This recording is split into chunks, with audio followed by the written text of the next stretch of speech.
გამარჯობა, თქვენ უყურებთ სალომე კასრაძის პოდკასტს. ეს არის სიახლე ჩემს YouTube არხზე, სადაც ძალიან ბევრი წელია აღარაფერი ამიტვირთავს. მე ამიერიდან პოდკასტში მოვიწევ ჩემთვის და დარწმუნებული ვარ მაყურებლისთვისაც საინტერესო სტუმრებს და ვიმედოვნებ, რომ ეს პოდკასტი თქვენი ყოველდღიურობის შემადგენელი ნაწილი გახდება. ჩაწერები მიმდინარეობს პოდკასტ არეაში. და უნდა წარმოგიდგინოთ ჩემი პირველი სტუმარი, ჩემთვის უსაყვარლესი ანიტა რაჭველიშვილი, რომელსაც ჩავუთქვი, მოკლედ ჩემთვის ჩავუთქვი, რომ პირველი სტუმარი უნდა იყოს ანიტა. ჩემი პოდკასტის.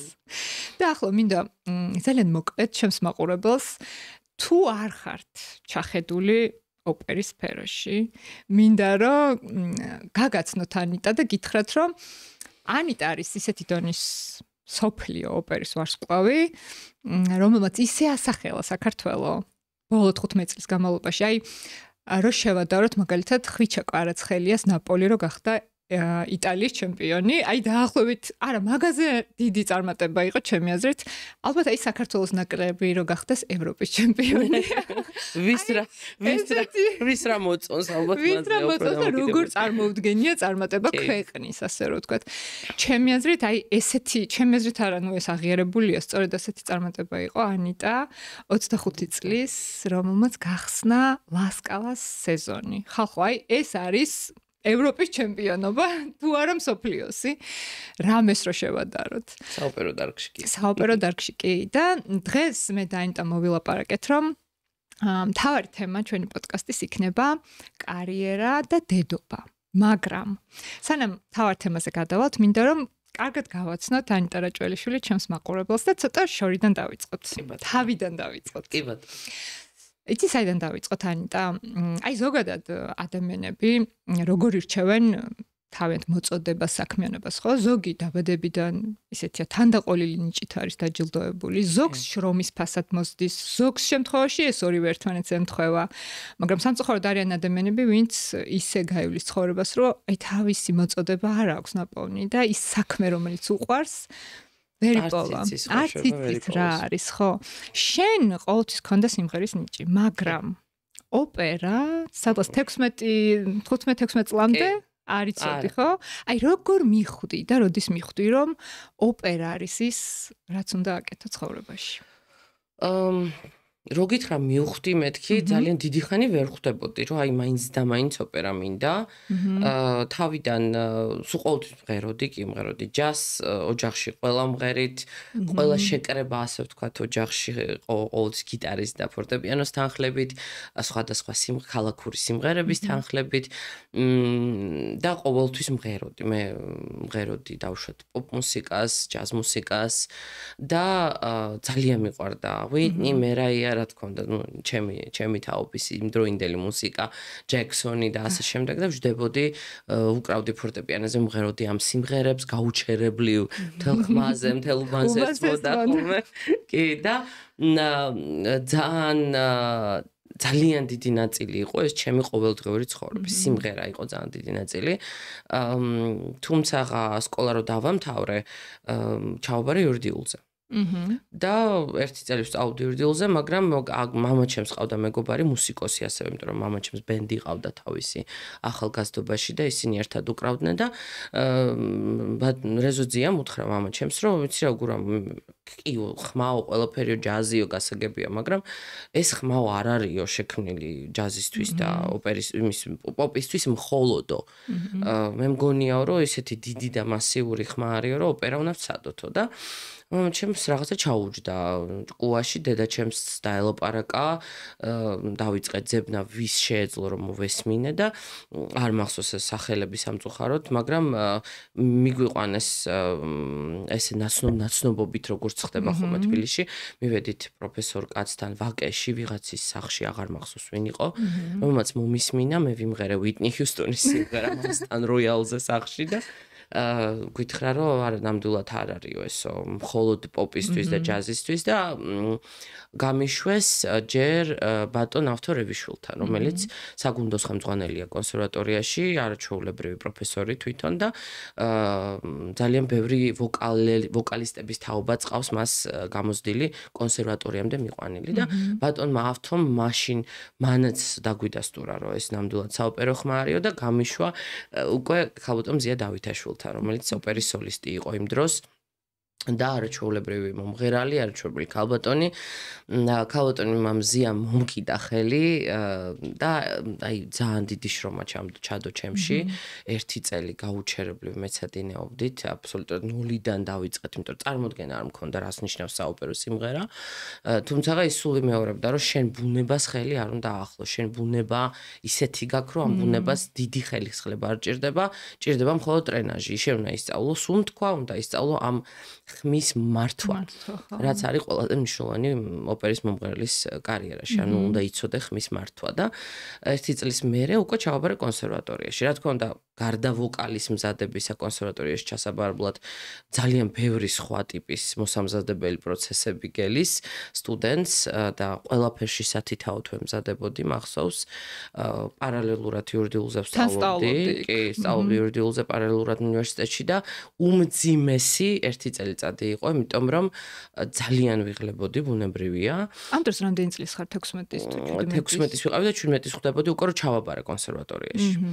და ძალიან რთული იყო, იმიტომ რომ ესე კონსპექტებით და იმ რაღაცებით ხელში მეძინებოდა ხოლმე, ღამეებს ვათენებდი, მაგრამ მიყვარდა ეს პროცესი ძალიან მიყვარდა, იმიტომ რომ მიყვარს. აი რაღაცისთვის მზად რო ხარ და მართლა სრულყოფილად მომზადებული რომ მიდიხარ, იქამდე სადამდეც გაქვს გეგმა რომ მიხვიდე და 17 წლის ვიყავი უკვე რომ ჩავაბარე კონსერვატორიაში, არჩევანის წინ დავდექი, რა თქმა უნდა, გამეგზელებინა თუ არა იურიდიული და რა თქმა უნდა, უარი იურიდიulis გაგრძელებაზე, იმიტომ რომ მიყვარდა, ყოველთვის მიყვარდა სიმღერა და ეს ახალი აღმოჩენა ოპერის სახით ჩემთვის კიდევ უფრო საინტერესო აღმოჩნდა.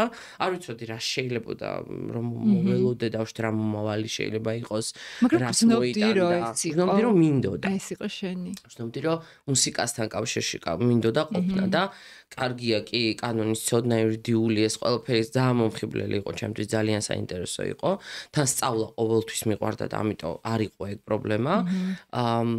მაგრამ სად მუსიკის ძალა ხიბლი, თეატრის ხიბლი ზოგადად და შენთვის ეს იყო. კი, ჩემთვის იყო ულამაზესი რაღაცა გარდასახვა და მახსოვს პირველად რომ ნახე დონ ჟუანი, მოცარტის დონ ჟუანი ოპერის თეატრში, გადავირიე, ისეთ სილამაზე იყო ჩემთვის ეს კოსტუმები, სცენები, მომღერლები, ორკესტრი, ეს აი ჯამში ეს მაგიური, ულამაზესი რაღაცა სამყარო, რომელშიც რომ ჯდები მაყურებლად, გარდასახვა ხდება, აბსოლუტურად გავიწყდება რა ხდება გარშემო.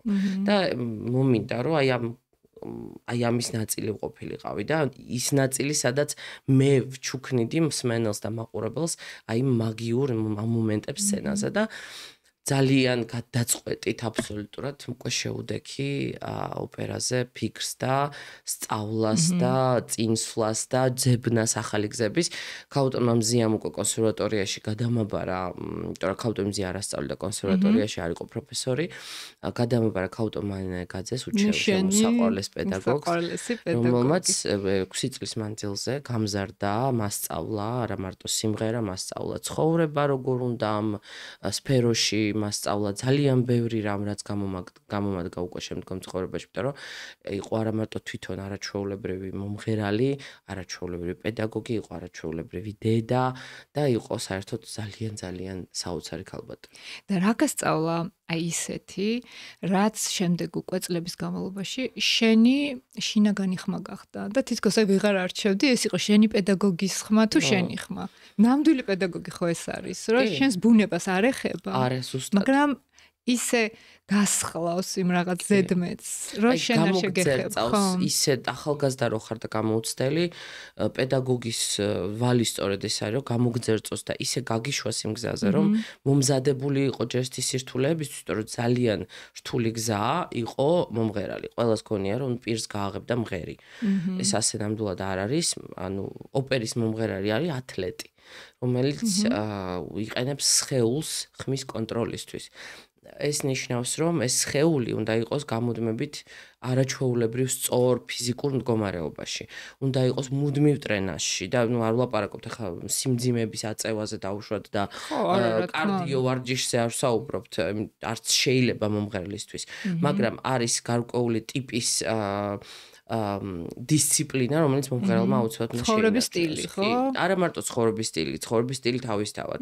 დისციპლინა თვითონ სიმღერასთან მიმართებაში, რომელიც თუ არ შეინარჩუნე, მალე დაამთავრებ კარიერას, გაგიჭირდება საერთოდ სიმღერა და ან შეუძლებელი გახდება და მანანამ ძალიან ბევრი მასწავლა და განსაკუთრებით მასწავლა მორალის და დიპლომატიის ასპექტი ამ ბიზნესის, ასე ვთქვათ, იმიტომ რომ იმდენად განსხვავებულ ადამიანებს ხვდები ამ სფეროში, ძალიან ბევრ განსხვავებულ ადამიანს ხვდები ამ სფეროში, ძალიან ბევრ საინტერესო ადამიანს ხვდები, ძალიან ბევრი ინტრიგან ადამიანს ხვდები ამ სფეროში, ძალიან ბევრი დისკრიმინაცია ხდება ასევე, იმიტომ რომ ქალი ხარ, გონიათ ეგრევე რომ რატომღაც შეუულიათ რომ გაგიწიოთ დისკრიმინაცია, ძალიან ბევრი მცდარი მოსაზრებების მსხვერპლი ხდები და ამიტომ ძალიან კარგად უნდა გქონდეს გათვალისწინებული და გააზრებული თუ სატყობ თავს. და ქაუტომანამ ამ ყველაფერს ძალიან კარგად მომამზადა. და რაც ყველაზე მთავარი რჩევა იყო ხოლმე რომ შენ საქმეს მიხედე. ანუ დანარჩენს არ აქვს მნიშვნელობა. აი დანარჩენში რა იგულისხმება? აი ვიღაცის ინტრიგები, ვიღაცის ჭორები, რაღაც ლაპარაკი, თეატრია, მაინც ხო წარმოგიდგენია, რამდენი ჭორი, ინტრიგა, ფეხის წამოდება და ეს ყველაფერი რამდენად აქტიურია თეატრის სფეროში. ძალიან ბევრი ცუდი რაღაცეებია აქტიური თეატრის სფეროში და ქაუტომანა პირველ რიგში მასწავლა ის, რომ შენთვის იყავი. შენი საქმე აკეთე კარგად. იშრომე მაქსიმალურად და ვერავინ ვერას ვერ შეგეხება. იმიტომ რომ აღარ მიაქცევ ყურადღებას. შენ არ მიაქცევ, არ გექნება. არც მაგის დრო არ გექნება და რაც მთავარია, შენ თვითონ ჩართული რო არ იქნები ამ ინტრიგებში და ვიღაცა რომ მოვა და შეეცდება დაუშვათ ვიღაცაზე რაღაცა გითხრას, ხო? შენ რო იტყვი, მე არაფერი არ ვიცი და მართლა რო არ გეცოდი, იმიტომ რომ მართლა არაფერი არ იცი. აქედან უკვე დაცული ხარ, კედელი გაგაშენებული და ამ ინტრიგების მსხვერპლი და მონაწილე არანაირად აღარ ხდები. და შენი კარიერაც უფრო ხანგრძლივია, ურთიერთობები არის არაჩვეულებრივი ყველასთან, იმიტომ რომ არანაირ აი ამ სიბინძურეში არ მონაწილეობდა, უბრალოდ ხარ ადამიანი, რომელიც თავის საქმეს აკეთებს და ამიტომ შემდგომ უკვე დაუშვათ რომ გაგიჭირდება ან რაღაცა რთული მომენტი დაგიდგება ცხოვრებაში, ეს ყველა ადამიანი დაგიდგება გვერდში. და ეცდება რომ დაგეხმაროს, იმიტომ რომ არავინ არ იფიქროს რომ ზენიტში ვარ და სულ ზენიტში ვიქნები. ცხოვრება არის აგებული ზუსტად ამაზე რომ ხან ზემოთ მივდივართ, მე ჩამოვარდებით, მე ისევ თუ ძლიერები ვართ, ისევ ზემოთ წავალთ, თუ არა და ჩამოვარდნილები დავრჩებით. ამიტომ სწორედ იცხოვრო იქამდე სანამ რთული მომენტი დადგება შენ ცხოვრებაში და ყველა ცხოვრებაში დგება რთული მომენტი, მნიშვნელოვანია რომ ის გზა დატოვო, სადაც მეგობრები დაგრჩებიან და არა მტრები. იმიტომ რომ გაგიჭირდება მტრები თუ დაგრჩებიან, არასდროს აღარ ამოხვალ იმ გაჭირვებიდან, ფიზიკურად ვერ შეძლება ამის გაკეთება. და შენს კარიერასაც ხელი შეეშლება და ყველაფერს. და ცხოვრებას, კარიერას ხელი რომ ეშლება, მე ოჯახურ ცხოვრებაზე ეს ძალიან დიდ გავლენას ახდენს და მე შვილი მყავს პატარა, ანუ ძალიან ბევრი ფაქტორი ერთმანეთთან დაკავშირებული და ქაუტომანამ ჩემმა მშობლებმა ძალიან ბევრი მასწავლეს ამის შესახებ. თუ როგორ უნდა იყო დიპლომატიური, როგორ უნდა აწარმოოს სწორი ურთიერთობები, არ უნდა გააფუჭო არავისთან ურთიერთობა. უნდა იყო კი ბატონო პირდაპირი, მაგრამ არ უნდა იყო პირდაპირი უზდელობის ხარჯზე. ან წყენის ხარჯზე. ეს ცოტა მოთოკო ალბათ შენი რაღაც ეს იმპულსები, რომელიც გაგიფუჭებს მართლა და უბრალოდ შეიძლება იმპულსის მოთოკვა ცოტა უჭირს და ყოფილა მომენტები ჩემს ცხოვრებაში, რომ ცოტა ზედმეტად უხეშად მithქვამს ის რაც გაგიაზრებია ეს ალბათ მე. კი, გამიაზრებია და ბოდიშიც მომიხდია და გამომისწორებია კიდეც. და ვიზახ ხომას ათამდე დათვალიანე და ისეთი იმპულსური ხარ, რომ გაბრაზდები და რომ ხედავ რომ რაღაცა უსამართლობაა შენ თვალწინ, დაითვალე ათამდე და მშვიდად თქვი შენ საკმელი და ეს სამწუხაროდ ჩემი მეუღლეც უმიმეორებს ხოლმე ანი აკონტროლე. და იმპულსურ ემოციურ ადამიანს ძალიან უჭირს უსამართლობის დანახვისას, რომ თავი შეიკავოს. აი არ თქვას ის სათქმელი, რაც პირდაპირ პირზე მოგადგება და აი ძალიან მნიშვნელოვანია რომ აკონტროლო, მით უმეტეს უკვე რაღაც ასაკში რომ შედიხარ ადამიანი, მე უფრო მეტი და მეტი კონტროლი გიწევს. მოგეთხოვება მეტი დიპლომატია. ხო, რა საინტერესო. ისე აი ეს მოსწავლე-მასწავლებლის დინამიკა მაინტერესებს როგორი იყო შენ შემთხვევაში და ზოგადად მე მგონი არ აქვს მნიშვნელობა ხა რა პროფესიის ადამიანი გვიყურებს და გვისმენს ან რა პროფესიაში უნდა შეაბიჯოს. ყველას დააინტერესებს შენი გამოცდილებით. აი შენი აზრით რა უნდა გაითვალისწინოს მოსწავლემ და როგორ უნდა მიაღწიოს იმას, რომ აი სულ მასწავლებლის, ასე ვთქვათ, მარწუხები ცოტა უხეში სიტყვა, მაგრამ აი რო არ დარჩე. იმიტომ რომ ყველა მასწავლებელი, თუ კარგი პედაგოგია, რა თქმა უნდა, ძალიან ბევრს გაძლევს, მაგრამ ბოლომდე იქ დარჩენა შენ შემოქმედს ვეღარ გაგხდის. იცი რა არის მარწუხებში ყოფნა პედაგოგის არის ძალიან ადვილი, მოექცია მარწუხებში. მით უმეტეს თუ კარგი პედაგოგია და ბევრს გაძლევს და ბევრს გასწავლის და პატარა პრობლემას რო შეხვდები, ეგრევე გეხმარება რომ ეს პრობლემა გადაწყვეტ. თუმცა ძალიან მნიშვნელოვანია რაღაცა განვითარების ეტაპზე დაიწყო ცოტა უფრო მასშტაბურად ყურება. არ აქვს შობა რა პროფესიაა, როგორც შენ თქვი. თუ კი შენ დაკონცენტრირდები ერთ პედაგოგთან ერთი ტიპის მუშაობაზე, იქედან არასდროს არ განვითარდები. და მე მაგალითად მე თვითონ ვასწავლი 1-2 მოსწავლე ძალიან კარგი მყავს და სულ ვეუბნები ხოლმე, ნუ მომეჯაჭვე, არ მინდა ეს. აი ეს ძალიან მნიშვნელოვანია, ყველა მაგას არ ამბობს. არა, უნდა წავიდეს, უნდა წახვიდე მასტერ კლასები გაიარო, სხვა პედაგოგებს მოусმინო, სხვა პროფესორებს მოусმინო. ჩვენს პროფესიაში მაგალითად წახვიდე პიანისტებთან იმუშაო, დირიჟორებთან იმუშაო, რეჟისორებთან იმუშაო, სხვა კოლეგებისგან მიიღორჩევა. იმდენად ფართო სპექტრიანი ცნებაა ვოკალი და იმიტომ რომ ჩვენ მსახიობებიც უნდა ვიყოთ, მოცეკვავეებიც უნდა ვიყოთ, ფსიქოლოგებიც უნდა ვიყოთ, დიპლომატებიც უნდა ვიყოთ. შენ არ შეიძლება ერთი ადამიანის ცნებას დაეყრდნო ბოლომდე. ამ შემთხვევაში ჩემი მოსწავლე ჩემ ცნებას დაეყრდნოს ბოლომდე, როგორი კარგი პედაგოგიც არ უნდა ვიყო და ბრმად მიყუროს პირში მე რას ვეთქვი. ეს არის საშინელება. და მანანასგან მაგალითად ავტომანისგან არ მქონია ის რომ მანანაზე ვიყავ მიჯაჭვ პირიქით წამიყვანდა სხვა პედაგოგებთან გამატარებდა მასტერ კლასებს სულ მიიღებდა კარებს რომ მეტი ცოდნა მიმეღო მაქსიმალურად და ეს არის ძალიან მნიშვნელოვანი რომ მაქსიმალურად უნდა მიიღო ცოდნა და რაც მთავარია გაფილტრო მე ეს ცოდნა შენთვის საჭირო ცოდნა დაიტოვო და რაც შენს სხეულს გონებას ხასიათს არ აწყობს და არ მოწონს, იმას უბრალოდ მოიშორებ.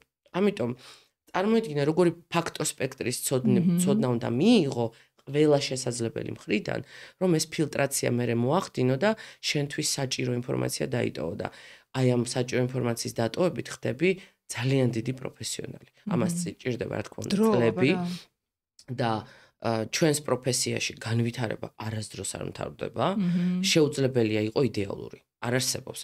ყველა დიდი მომღერალი წარსულის ამბობდა ხოლმე, რომ ალბათ ჩემი კარიერის განმავლობაში ერთი დღეც არ მქონია, სადაც მიფიქრია, რომ აუ რა კაი სპექტაკლი ვიმღერე. არ გქონია. მე 15 წლის მანძილზე ვერ გეტყვი ერთ სპექტაკლს, არ რამდენი 1000 სპექტაკლი მაქვს ნამღერი, სხვადასხვა ოპერის, ვერ გეტყვი, რომ აუ რა კაი სპექტაკლი ვიმღერე. არა, გამოდივარ და ფუ ეს რა საშინელება იყო. არა, ეს არ ვარგო და ხო, ნუ კაი, ეს ვარგო და მაგრამ აუ ეს არ ვარგო და ეს რატო გავაკეთე ესე? ეს ხომ ყოველთვის უკეთესად გამიკეთებია და ხარ აბსოლუტურად თვითკრიტიკაში და მომღერლები, რომლებიც გამოდიან ძალიან კმაყოფილები თავისი თავით, არის ზრდებიან.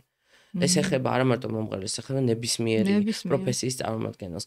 როგორც კი დაკმაყოფილდები იმით, რაც გააკეთე, ზრდა იმ წუთასვე მთავრდება, იმიტომ რომ ის თუ შენთვის ზღვარი არის კარგის და იდეალურის და იმის იქით შენთვის განვითარებას ვერ ხედავ, ვერ განვითარ, ანუ დამთავრდა ამაზე ყველაფერი. მაგრამ შენ როგორ გამიჯნავდი თავდაჯერებულობისგან ამ ყველაფერს? თავდაჯერებობა სულ სხვა ასპექტია. ეხლა უყურე, ის რომ გამოდიხარ შენ და არ მოგწონს რასაც აკეთებ. ეს არ ნიშნავს, რომ შენ თავდაჯერებულობას კარგავ. ძალიან დიდი თავდაჯერებულობა. ძალიან დიდი თავდაჯერებულობა ზუსტად ის არის, რომ შენ არ მოგწონს, იმიტომ რომ იცი როგორ გამოასწორო. შენ მოგეწონება თუ არ იცი როგორ გამოასწორო და ესე იგი ძალიან დიდი კომპლექსი გაქვს უკეთესობისკენ სვლის და ადამიანი რომელიც ეძებს გაუმჯობესების ფორმებს ის ყოველთვის ძალიან თავდაჯერებულია თავის თავში და სადაც თავდაჯერებულობა იკლებს და თავდება იქ არის ძალიან საშიში ზღვარი.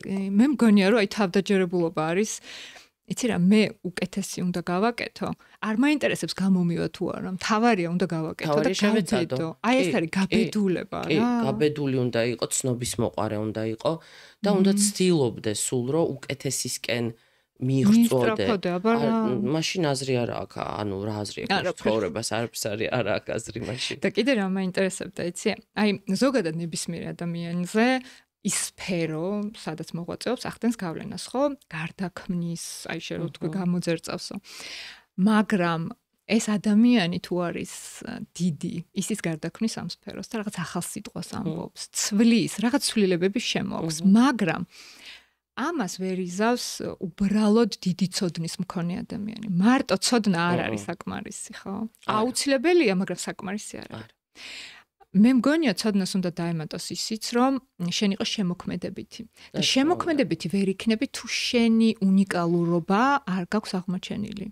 აი შენ როგორ აღმოაჩინე შენი უნიკალურობა? იმიტომ რომ დღეს მაგალითად, როცა ჩვენ ცხოვრობთ ინტერნეტის საუკუნეში, არ აქვს მნიშვნელობა რა პროფესიაში ვართ, სულ ვცდილობთ რომ მოვუსმინოთ, ვუყუროთ, ავიკითხოთ სხვების ნაზრები და მე თითქოს გაუცნობიერებლად ვბაძავთ მათ და მე მგონია რომ პროფესიონალი ადამიანი თავის სფეროს პროფესიონალი ყოველთვის გამოიცნობს ბაძავს თუ არა ადამიანი. გამოიცნობს არაორიგინალურ შესრულებას, არაორიგინალურ მსჯელობას. ხო? ეგრევე მოხდება ყურში, რომ ეს ადამიანი ვიღაცას ბაძავს. ხო და აი როგორ უნდა დავიჭიროთ ჩვენი თავი, რომ ხوار ბაძავ ხა მე ვინმეს და როგორ აღმოვაჩინოთ ეს ჩვენი შინაგანი ხმა. შენ როგორ აღმოაჩინე შენი უნიკალურობა? პირველ რიგში მახსოვს რჩევა, ქალბატონი ჟანი რაისი იყო ესეთი გენიალური კოუჩი და პიანისტი, რომელიც მარია კალასიდან დაწყებული ყველაზე დიდ მომღერლებთან მუშაობდა და ასწავლიდა მათ მუსიკას და ენის კოუჩი იყო და მასთან მოამზადე მე ჩემი კარმენი ლასკალასთვის. და ქალბატონი რაისი მეუბნებოდა პირველი წესიო, რომელიც უნდა დაიდო შენ თავში და მთელი ცხოვრება მიყვე არის არასდროს არ მოусმინო ნაწარმოებს სხვის ნამღერს იქამდე სანამ შენ თვითონ ამას არ იმღერებ.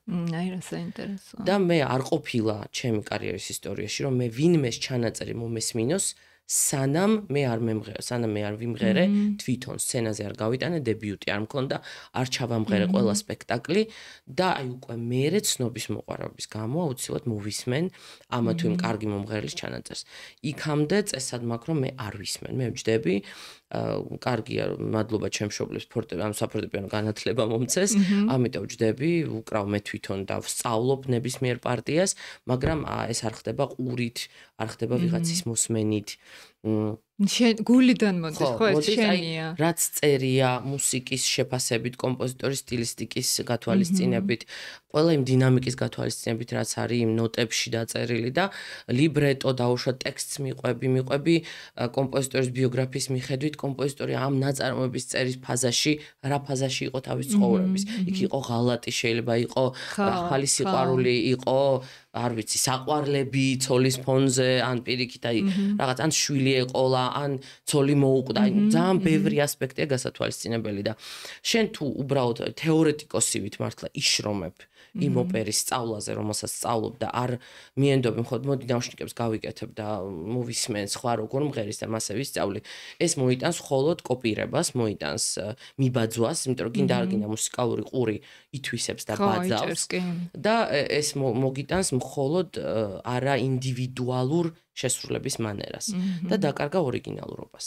იმ ქარიზმას დაკარგა, რაც შენ ხმას მოყვება, შენ შესრულების მანერას მოყვება. მაგალითად, აი, კარმენი რომ ვიმღერე ლასკალაში იმ ორი ეს ხო იყო საერთოდ სულ სხვა. ყველა იმას იძახდა, რომ რატომ არის შენი კარმენი სხვანაირი? ხო. და ძალიან მარტივი ამაზე პასუხი. ჟანი რაისთან რომ მეცადინეობდი, ჟანი რაისმა ესე დამიჭირა ნოტი და მითხრა, ეხლა დაივიწყე ყველაფერი, რაც ოდესმე კარმენის ყურში გაგიგია, ტრადიციული შეცდომები, რომელსაც 99% უშვებს და ვისწავლოთ ნოტებიდან, როგორც მათემატიკა ისე, აი, ზუსტი ნოტი ნოტზე, როგორც წერია. და ჩვენ ეგრე ვისწავლეთ მთელი კარმენი. ნოტები, აი ესე სათითაო ნოტი, ყველა ტრადიციული რაღაცა გადახვევა, რაც წლების მანძილზე მიღებული იყო, მოვაშორეთ, გავასუფთავეთ, გავაპიცკინეთ ბიზეს კარმენი და ისე გავიტანეთ ლასკალას სცენაზე და იმიტომაც ჟღერდა განსხვავებულად, რომ ეს იყო უბრალოდ გაპიცკინებული, გასუფთავებული ზუსტად ის, რაც ნოტებში ეწერა. ყოველგვარი ზედმეტობებით და უცებ ეს გახდა ჩემი.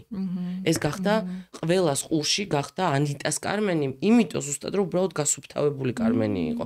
ნებისმიერ სხვა ადამიანს რომ ემღერა ეგეთივე გასუფთავებული, ტრადიცია მოშორებული კარმენი, დარწმუნებული ვარ, იმის კარმენის განსაკუთრებულად განსხვავებული გახდებოდა, მაგრამ აქ დაემთხვა პლუს ჩემი სცენიურობა, შენი, რა თქმა უნდა, ჩემი გარეგნობა, რომელიც ძალიან ემთხვეოდა პერსონაჟს, ხასიათი, რომელიც ეგეთი მაქვს ისედაც, აი ეს ღიაობა სცენაზე, უკომპლექსობა, სიყვარული იმ სცენის, იმ გამოხატვის, ცეკვის, მომღერლებთან ინტერაქციის, ხო?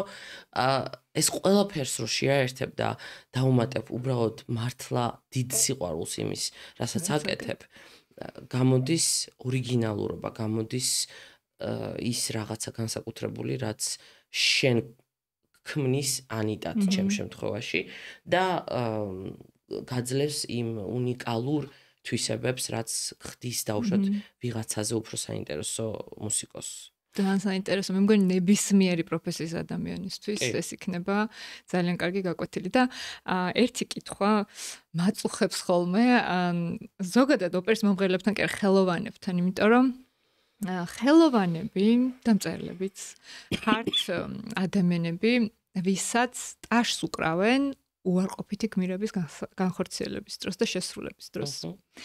და ეხლა შენ მაგალითად მე ნიკა მემანიშვილთან მოვისმინე ერთი ინტერვიუ, სადაც ნიკა ამბობს, რომ ერთმა კრიტიკოსმა ანიტას ამნერისი რომ მოისმინაო, თქვა, რომ ეს რომ მოისმინაო ვერდისო, აიდას ნაცვლად ამნერის დაარქმევდა ამ ოპერასო.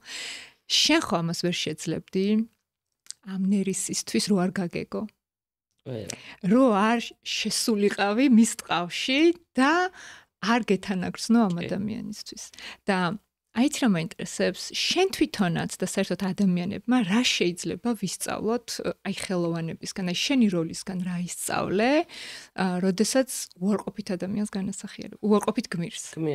იცი რა არის, პირველ რიგში შენ სწავლობ ამ გმირის ხასიათს, ხო რა თქმა უნდა, კითხულობ ტექსტს და ითვალისწინებ რატომ ამბობს ეს გმირი ამა თუ იმ სიტყვებს გარკვეულ მომენტებში. მაგიტომ რომ თეორიული შრომა პირდაპირ აი რასაც ქვია ძიება ამ ოპერის გარშემო ძალიან დიდი მნიშვნელობა, იმიტომ რომ ამნერისის შემთხვევაში მაგალითად შენ ისწავლი როლს, ლიბრეტოს წაიკითხავ და აღმოჩენ რომ საერთოდ არ არის უარყოფითი პერსონაჟი. აბსოლუტურად არანაირად არ არის უარყოფითი პერსონაჟი. ეს ქალი არის პერსონაჟი, რომელსაც მისცეს ყალბი იმედი, ანახეს ვითომ, ანუ манипуляციით სიყვარული და მე ეს ყველაფერი წაართვეს. ანუ რადამესი შემთხვევაში ამ ქალს უყვარს ეს კაცი, ეს მთავარსარდალი სიგიჟემდე, ხო? აი რო დეტალში რო აღწეროთ. ქალი არის შეყვარებული უზომოდ მამაკაცზე, რომელიც არის მეომარი. ეს ქალი არის ამ ქვეყნის მეთაურის შვილი, ხო? უყვარს მეომარი. ამათ შორის არის ფლირტი, არის რაღაცა ისეთი, რაც ამ ქალს აძლევს უდიდეს იმედს, ხო? ეს მებრძოლი მიდის ომობს, საიდანაც ტყვეები ჩამოყავს, თავის მტერი ჩამოყავს თავისთან და უყვარდება მტერი, მტრის ქალიშვილი, ხო?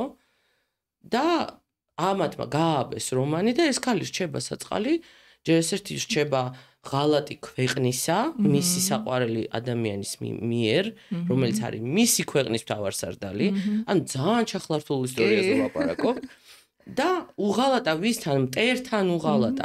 პლუს ანუ ქვეყნის საიდუმლოსაც კი ეტყვის ამ ქალს, რის გამოც დამარცხდება ამ ქალის, მამნერისის შეყვარებული ქალის ქვეყანა და აქ არის პატრიოტული თემა შერწყმული სიყვარულის თემასთან.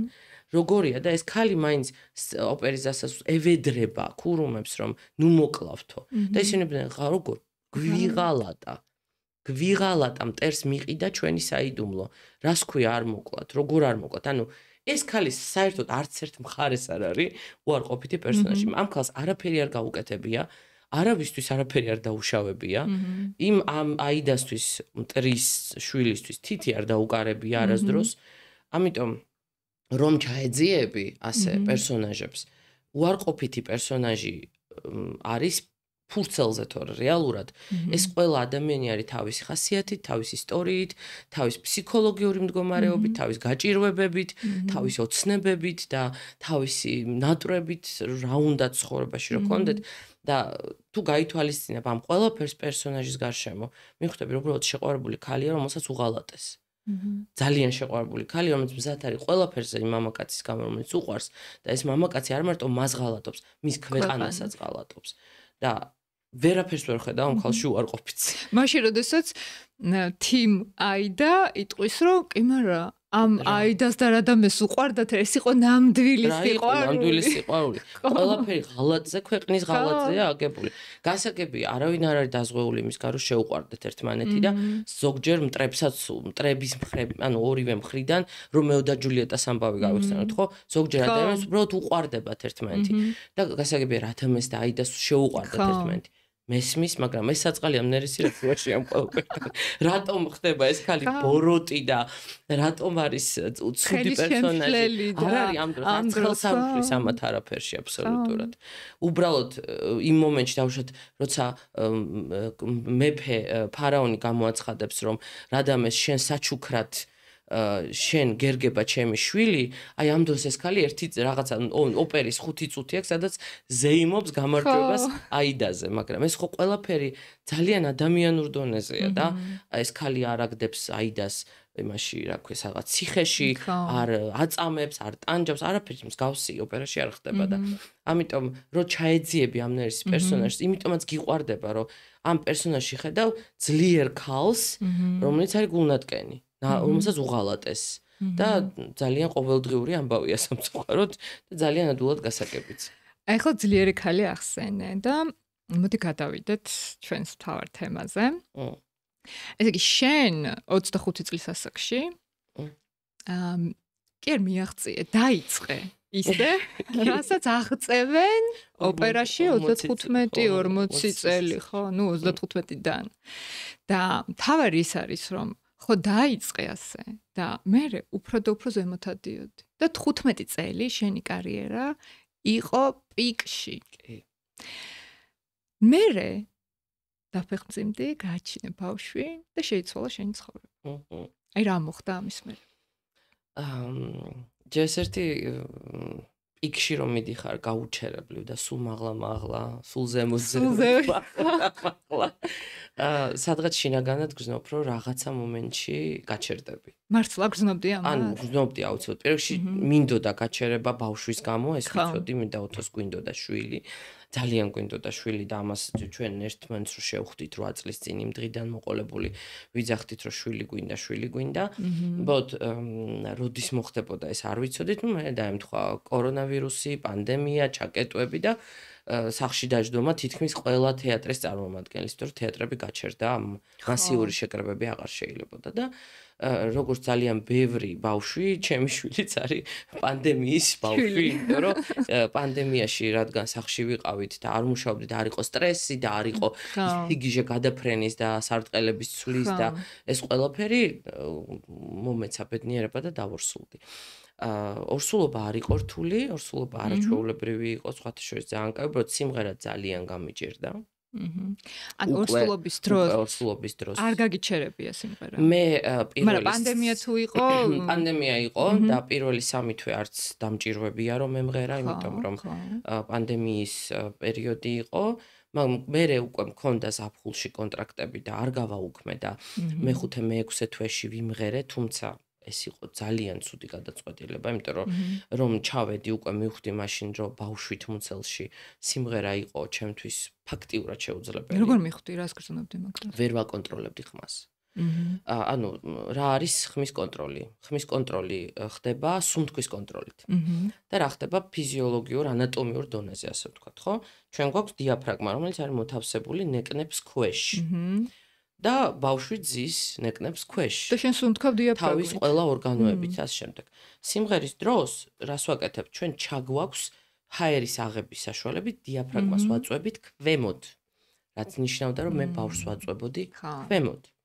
და თან რაც უფრო ღრმად ქვემოთ აწვევი დიაფრაგმას, მით უფრო მეტად თავისუფლდება ზედა ნაწილის სხეულის და გაძლევს ელასტიურ ყელს, ელასტიურ საშუალებას, მოკლედ რომ ხმა გამოიყენო როგორც გინდა. და ჩემი ხმა იყო თავის ადგილას, მაგრამ აი ეს სხეულის კონტროლი იმის გამო რომ ბავშვი იჯდა მუცელში და მუცელი იყო უკვე მეექვსე თვეში უკვე საკმაოდ დიდი იყო მუცელი.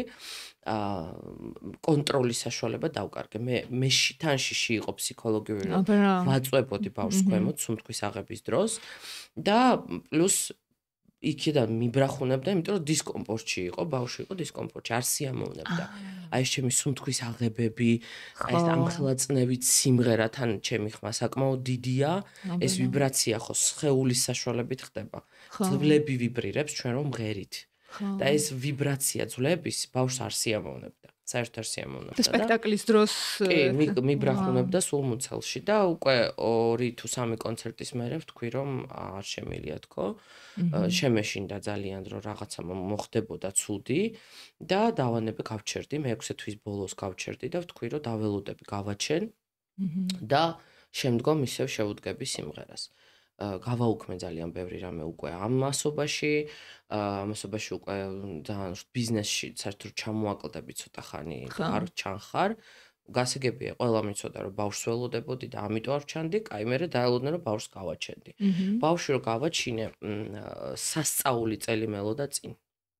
მქონდა ზედიზედ მქონდა პარიზი, ლასკალა, მიუნჰენი, ლონდონის როიალ ოპერა ჰაუსი, ზალცბურგის ფესტივალი, სან-კარლოს თეატრი და მეტროპოლიტენი იყო მერე მთელი ზამთარი. A-კლასის სასწაული თეატრები მქონდა წინ. და ძალიან არ მინდოდა რომ გამოვრჩენოდი აი ამ რაღაცა საოცარ წელს. თუმცა მე რომ მინდა ისე არ არის, რომ გავაჩინე და მე გავაჩინე ბუნებრივად, გაუტკივარების გარეშე, წყალში.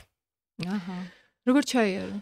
მშობიარობამ სწრაფად და ძალიან კარგად ჩაიარა. მშობიარობის პროცესმა თვითონ წლები დავღვარე 12-ის ნახევარზე საღამოს წავედი სამშობიაროში და 3:20 წუთზე გაჩნდა ლილიანა, 3:22 წუთზე გაჩნდა ლილიანა. გამალე. ძალიან მალე გაჩნდა და ძალიან კარგად, ანუ ყველაფერი იდეალურად. მეც ძალიან კარგად ვიყავი მშობიარობის. მე ჩემი ფეხით ეგრევე ავდექი გადავედი პალატაში, ყველაფერი იყო ძალიან კარგად. უკვე სიმღერის პროცესზე რომ მიდგა საქმე, მე მშობიარობიდან მე-20 დღეს დავიწყე სიმღერა და ვარჯიში დავდიოდი უკვე მშობიარობიდან მე-20 დღეს. დავიწყე სიმღერა და დავიწყე ვარჯიში. და აი იქ უკვე ვიგრძენი პრობლემების სერიოზული არა ხმაზე, არამედ სხეულზე. და ვიძახი ხოლმე ნეტა ვინმეს გაეზიარებინა ჩემთვის მაშინის ცოდნა, რაც მივიღე მე ბოლო აი ამ 3 წლის ტანჯვის მერე, იმიტომ რომ მე არავინ არ მითხრა რომ ჯობდასაკეის რო გამეკეთებინა. რაც ბევრად უფრო ადვილი იქნებოდა მომღერლისთვის. მე არავინ არ მითხრა რომ ქალის კუნთები, ძვლები და ყველაფერი რაც იშლება ბუნებრივი მშობიარობის დროს 2 წელი მაინც უნდა რომ ადგილზე დაბრუნდეს. მე არავინ არ მითხრა ფსიქოლოგიურ მდგომარეობაზე, რომელშიც ჰორმონალური ცვლილებების გამო ქალი ვარდები ბავშვის გაჩენის მერე. არავინ ამაზე საერთოდ ზოგადად არ საუბრობს, რატომღაც არის ტაბუ თემა და ამაზე საკმარისი სამედიცინო გამოკვლევებიც კი არ არის ჩატარებული. თუ რა ხდება მომღერალი ქალის ორგანიზმში ორსულობისა და მშობიარობის მერე. როგორც აღმოჩნდა, ზოგი ქალისთვის არის ძალიან ადვილი, განსაკუთრებით ისინი, ვინც აჩენენ საკეისროთი, მათთვის არის ძალიან ადვილი, იმიტომ რომ ძულების გახსნა და კუნთების გახსნა არ ხდება და ამიტომ ძალიან მალე ჯდებიან ფორმაში ისევ. და როგორც თქვი, მანამდე სიმღერა არის მთლიანად დამოკიდებული სხეულის კუნთურ სისტემაზე. ანუ დიაფრაგმა როგორ მუშაობს, თეძოები როგორ მუშაობს, წელი, ზურგი, წინა კუნთები მუცლის ფეხები, ყველაფერი, რაც სხეულს ეხება. ხმა თავისთავად ხმა არის, არსად არ მიდის, ანუ სალაპარაკო ხმა თუ გაქვს, ესე იგი სასიმღერო ხმაც გაქვს.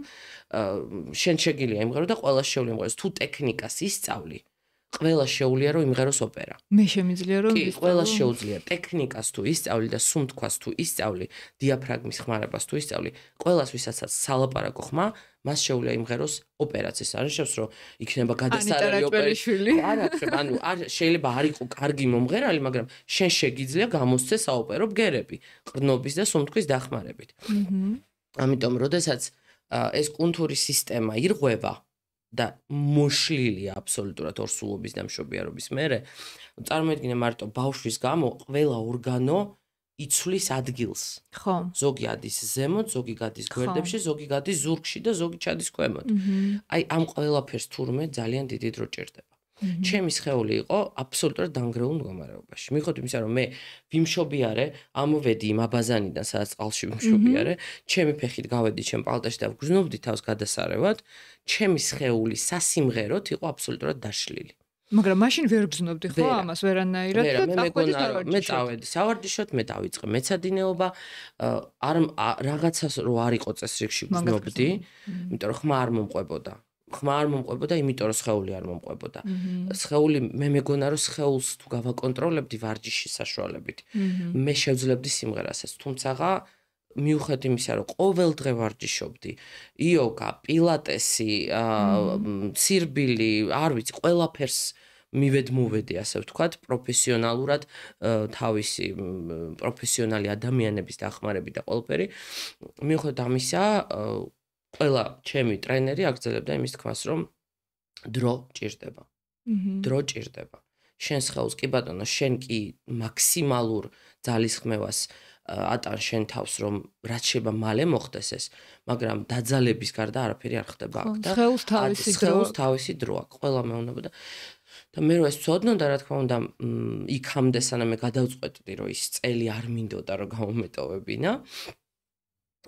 რომ ცოდნოდა ალბათ თავიდანვე ავიღებდი, გავაუქმებდი და მოდი ვიხდი და ავიღებდი 6 თვიან შესვენებას, როგორც თურმე უმრავლესობა ჩემი კოლეგების აკეთებს, მაგრამ მე რომ ეს ვიკითხე, არავინ არაფერი არ მითხრა.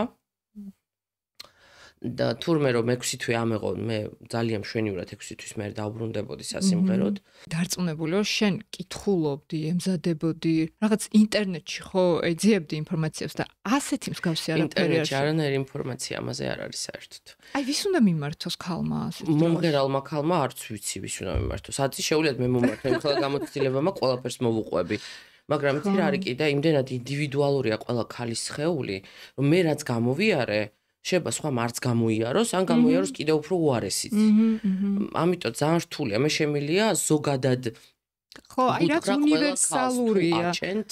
არავითარ შემთხვევაში არ იჩქაროთ, გაჩერდით 6 თვე მაინც, წადით ფონიატრთან შეამოწმეთ სახმო იოგები, წადით სპეციალისტთან ფიზიოთერაპიაზე შეამოწმეთ ზურგი, კუნთური სისტემა, როგორ არის სხეული მშობიარობის მერე. ჯობია გაიკეთოთ საკეისრო. არ ღირს გააჩინო ბუნებრივი გზით. მით უმეტეს გაუტკივარების გარეშე. რაც შემიძლია უთხრა, ეს არის. და რაც მთავარია, დაიცადეთ, დარწმუნდით, რომ სხეული და ხმა სინტონში არის ეს უკვე გაიგივებული ერთობლივი მუშაობა და რომ დარწმუნდებით, რომ ერთად მუშაობს ხმა და სხეული, სინტონია არსებობს, უკვე მერე დაიწყეთ სიმღერა, ნელა. აჩქარების გარეშე. ეს არის ძალიან მნიშვნელოვანი. ანუ შენსავით A-კლასის სცენებს არ უნდა, უნდა შეელიონ, ასე რომ ვთქვათ. აი შენ რაც ვერ გააკეთე, მე ვერ შეველიე უსაოცრეს წელიწადს და თან ისეთი ოპერები მქონდა სამყაროს ყველაზე ძალიან მიყვარდა და ველოდებოდი მთელი გულით რომ ეს ოპერები მინდოდა მემღერა, აი რაღაცა კონკრეტული რეჟისორი მყავდა, რომელსაც მინდოდა მუშაობა, კონკრეტული დირიჟორი იყო, ვისაც მინდოდა მუშაობა. ისეთი საოცარი სეზონი იყო ჩემთვის, რომ ძალიან გამიჭირდა ურავარის თქმა და ამით ძალიან დავაზიანე ჩემი კარიერა, იმიტომ რომ მე მივიდოდი იმ პროდაქშნამდე და ვაუქმებდი. მივიდოდი შემდგომამდე და ვაუქმებდი. ყველაზე ჭკვიანური იქნებოდა რომ გამეუქმებდა თავიდანვე 6 თვე, 7 თვე ჩავდგარიყავი ფორმაში, დავრწმუნებულიყავი რომ ყველაფერი კარგად არის და მე ვთქვი, ოკეი, ეხლა ვიწყებთ.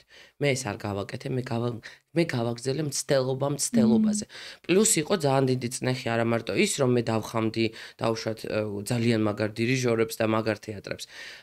მე ვარ ოჯახის ერთადერთი მარჩენალი.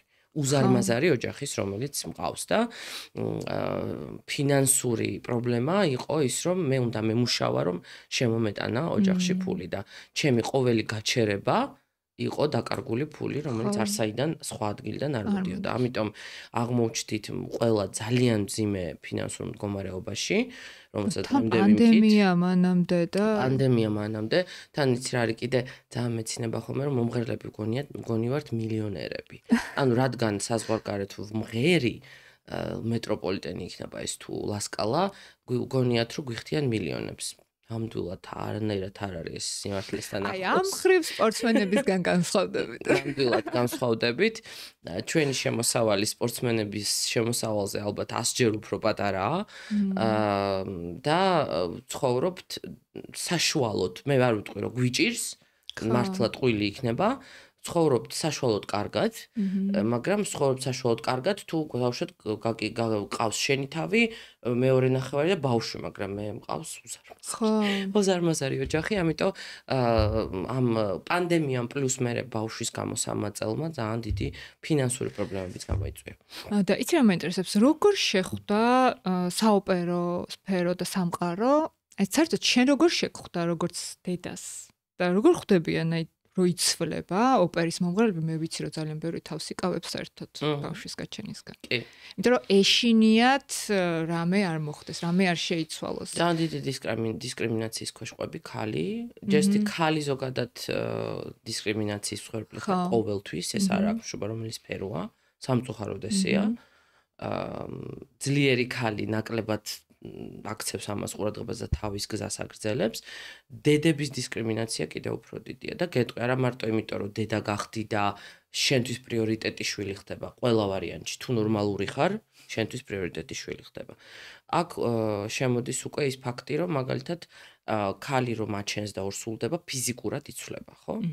და ამის ძალიან ბევრი მაგალითი მყავს მე ჩემ კოლეგებშიც, ანუ გოგოები, რომლებიც იყვნენ ულამაზესები და ძალიან გაშოტილები და გამხდრები, ორსულობის და მშობიარობის მერე წონაში იმატებენ, ან ზოგადად სხეულის ფორმა იცვლება ცოტა, ძალიან ბევრს ექმნება პრობლემა უკვე კარიერაში, მაგის გამო.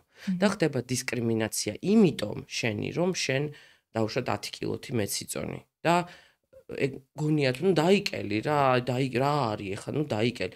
არ არის ესე, ანუ მეძუძური დედა ვერ დაიკლებს. საერთოდ кайხანი ვერ დაიკლებს წონაში, სანამ მეძუძური დედა ხარ. მე ისეთი ჰორმონალური ცვლილებები ხდება, რომ სულ რომ ჯიმში ატარებდე 24 საათს და არ ჭამდე, შეიძლება გრამი წონა არ დაგაკლდეს. ხალხს არ ესმის, ამას ყველაფერს ცოტა ჩახედვა და განათლება ჭირდება. ადამიანი, მithmetes ქალი, მეძუძური დედა რომელიც შვილს უვლის და დედა რომელიც შვილს აქცევს მაქსიმალურ ყურადღებას, დროსაც ვერ პოულობს იმისთვის, რომ იმ წავიდეს ირბინოს და დიეტაზე იჯდეს. გეფიცები ზოგჯერ ჭამის დრო თუ ვიპოვე დღის მანძილზე ძალიან კარგი. თან მე ძიძა მყავს, რომელიც ჩემთან ერთად ცხოვრობს. ოჯახის წევრია, რომელიც ძიძად არის და ბებუა ჩემი შვილისთვის. ანუ ჩემს პირობებშიც კი სადაც მე ადამიანი მყავს ოჯახის წევრი, რომელიც მეხმარება ყველაფერში. ზოგჯერ ვერც ჭამის დროს პოულობ, ზოგჯერ ვერც ჯიმში წასვლის დროს პოულობ, ზოგჯერ ძილის დროსაც ვერ პოულობ. ჩემი შვილი ისე არის მოჯაჭული და მე ეს მიხარია, იმიტომ რომ ჩემ შვილთან მე მაქსიმალურ დროს ვატარებ დღის მანძილზე. მე მასთან ვთამაშობ, მე მასთან ვარ ველაპარაკები და მე მინდა რომ მან იგრძნოს რომ დედა იქ არის, იმიტომ რომ არის მომენტები, სადაც მე მუშაობ და მთელი დღე არ ვარ სახლში, ამიტომ ის მომენტები, როდესაც ბავშვთან შემიძლია ვიყო, ეს ბავშვთან უნდა ვიყო ის მომენტები.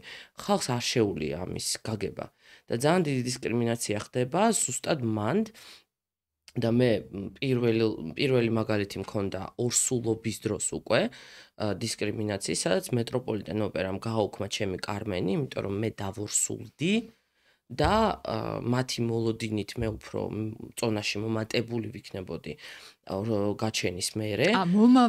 მომავალში კარმენის პრემიერა უნდა ყოფილიყო 2022 წლის ზამთარში, მე დავორსულდი 2021 წლის გაზაფხულზე.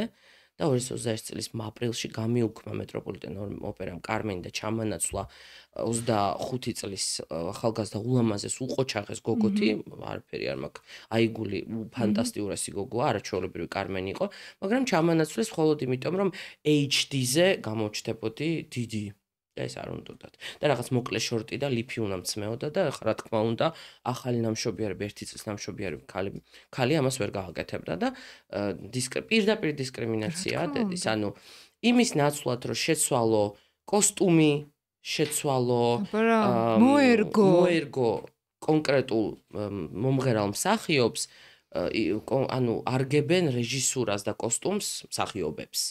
ამიტომ ეს ხდება მეტროპოლიტენ ოპერაში. და იმ ქვეყანაში, რომელიც სულ დისკრიმინაციაზე ყველაზე მეც ლაპარაკობს. და მეტროპოლიტენ ოპერა ძალიან ცნობილია ქალების დისკრიმინაციით ზოგადად, ეს არაერთი საჩივარი ყოფილა უკვე ამაზე შეტანილი და ამ წუთშიც მე თვითონ საჩივარი მაქვს მეტროპოლიტენთან სასამართლოში, სხვა მომღერლებსაც, ქალებს, ყველას ქალებს აქვს შეტანილი საჩივარი.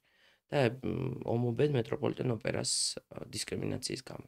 რა ხდება ქალის ცხოვრებაში, ძლიერი, წარმატებული ქალის ცხოვრებაში, ბავშვის გაჩენის შემდეგ და შეიცვალა თუ არა სიტყვა წარმატების მნიშვნელობა შენთვის? მას მე რაც ბავშვი გააჩინა. ბავშვი ხდება ყველაფერი აბსოლუტურად. ანუ ლილიანას გარშემო ტრიალებს აბსოლუტურად ყველაფერი ჩემს ცხოვრებაში. ის სამუშაო, ის შეთავაზებები, ეხლა ყველაფერს ვარჩევ იმის მიხედვით ბავშვისგან შორს რამდენი ხანი მომიწევს ყოფნა. ყველაფერს ვარჩევ იმის მიხედვით ბავშვი შემიძლია თუ არა თან წავიყვანო იმ პერიოდში. ყველაფერი ხდება მასთან შეთანხმებით, მის ცხოვრებასთან შეთანხმებით.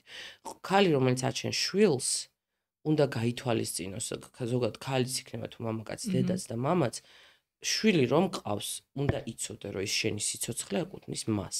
შენ არაფერი აღარ გეკუთვნის, არავინ არ მითხრას რომ დაიკიდებს და მაინც მე და წავალ და კი ბატონო აიღებ დროს შენი თავისთვის, დავუშვე წახვალ მასაჟზე, ან წახვალ დავუშვე დაისვენებ სადმე 2 დღე, ან რაღაცას გააკეთებ კი შენი თავისთვის, რომ ის გონებრივადაც შენი შვილისთვის ისე იყო, რომ ნერვული არ იყო დაუშვათ და გაღიზიანებული არ იყო და ყველაფერი უძილო არ იყო და დასვენება ჰქონდეს. თუმცა მაინც, რასაც მე ახლა უყურებ ბოლოს 3 წლის მანძილზე, ყველაფერი ტრიალებს ლილეს გარშემო და არა მარტო ისე უბრალოდ რომ გაათამამო და ყველაფერი მისცე, არა.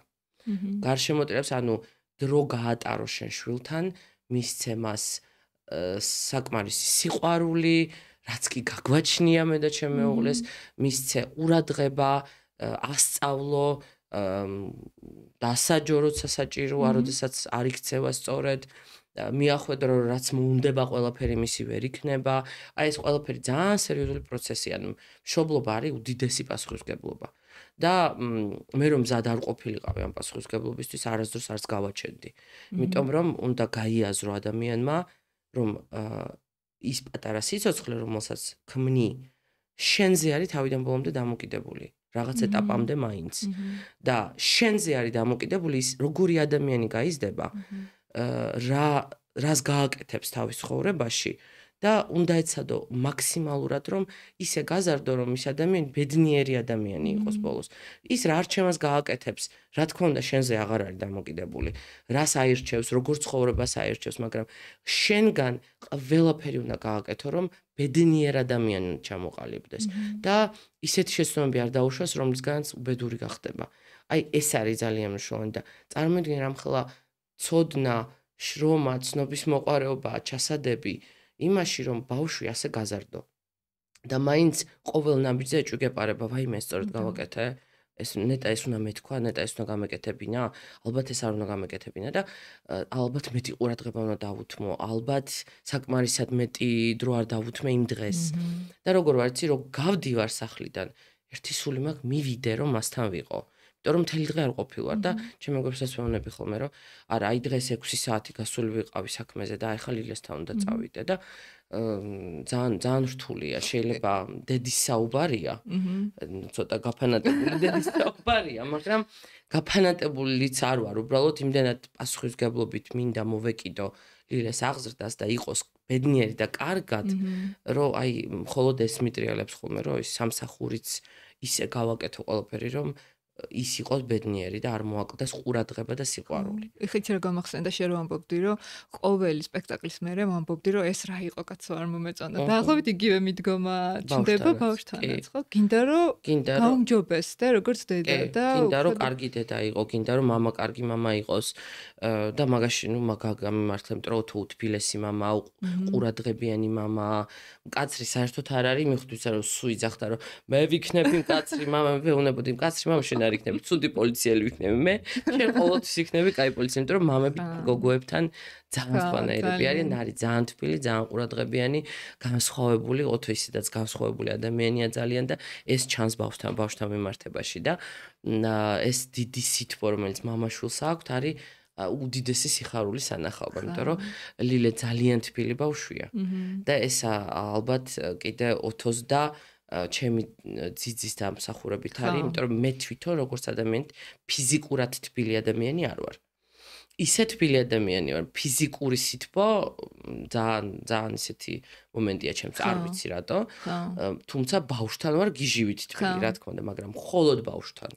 ისე ადამიანებთან ჩემ გარშემო ფიზიკურად თბილი არ მიყვარს ფიზიკური შეხება, ხმართან სხვა საკითხია, მაგრამ აი ოჯახის წევრებთანაც ფიზიკური სიახლოვე არ მიყვარს, არასდროს არ მყარებია, მაგრამ ბავშვთან ვარ გაგიჟებულად, რა თქმა უნდა, ეს ბავშვთან სხვა საკითხია. ისე რახანო თუ ახსენე, ეს უნდა გკითხო. ესე დღევანდელ დღეს ქალებს, ვინც არიან შემდგარი, თავის საქმეში წარმატებულები, აქვთ ყველაფერი. თავენთ სამსახური, კარგი შემოსავალი, ნორმალური შემოსავალი, მეგობრები თავისუფალ დროს სასიამოვნო დატარებენ, მაგრამ არ ყავთ ოჯახი. ეს ხო ძალიან აქტუალური პრობლემაა დღეს. ძლიერი ქალი, რომელიც შემდგარია კარიერაში, მაგრამ ოჯახი არ ყავს. შენ შეძელი, შენზე დაკავებული და შენზე შემდგარი და შენზე წარმატებული ქალი, მე ძალიან ცოტა შემიძლია ახლა გავიხსენო, მაგრამ შენ შეძელი და ყავს არაჩვეულებრივი ოჯახი, არაჩვეულებრივი მეუღლე, ლილიანა.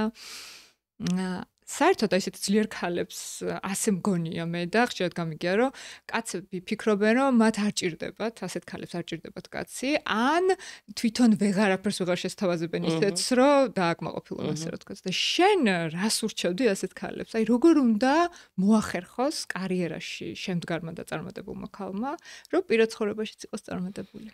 პირველ რიგში ვიტყვი იმას, რომ კაცი არ გჭირდება, საჭიროება ამის არ არსებობს. ანუ გინდა თუ არა გათხოვდი და გინდა თუ არა ოჯახი იყოლიას, ნამდვილად ინდივიდუალურია, ვისაც როგორ უნდა ისე უნდა იცხოვროს, შეიძლება ქალი ვერ გზნობდეს ვერც მამაკაცის ყოლის საჭიროებას და ვერც ქმრის ყოლის საჭიროებას და ვერც მით უმეტეს შვილის, რომელიც უდიდესი პასუხისმგებლობაა.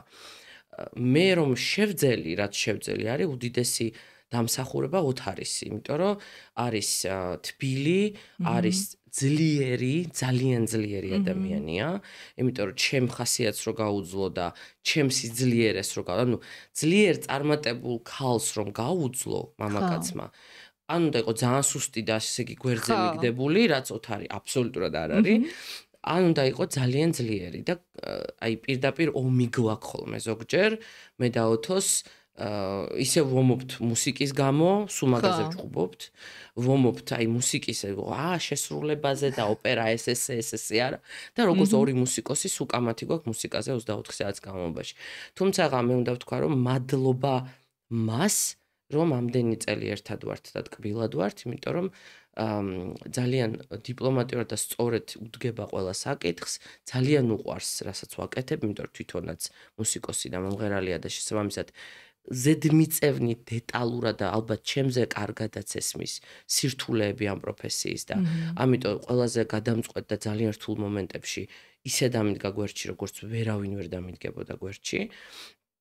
და მისი ძალიან დიდი დამსახურებაა, რომ ეს ჩვენი ოჯახი შედგა და შემდგარია დღემდე და მიუხედავად ბევრი პრობლემების, რომელიც გამოვიარეთ, ფინანსური პრობლემები იქნებოდა ეს თუ ოჯახის პრობლემები იქნებოდა ეს, მაინც ჩვენ შორის პრობლემა არასდროს არ დაწყებულა და არ შექმნილა. და ჩემი სიძლიერის დახმარებით კიდე ძლიერი ქალი რო ხალ ის უნდა გაითვალისწინო თუ შენ აირჩიე რომ ყავდეს ოჯახი ბევრ გათმობებზე მოგიწევს წასვლა. აი ეს გულისხმობს ზუსტად. ბევრ ამაზე გაჩვენებაც მოგიწევს, იმიტომ რომ მამაკაცი თავის ბუნებით მაინც მამაკაცია. მაგალითად, ნამდვილი მამაკაცი ყოველთვის დაგიყრის რაღაცას სიფუთხეში.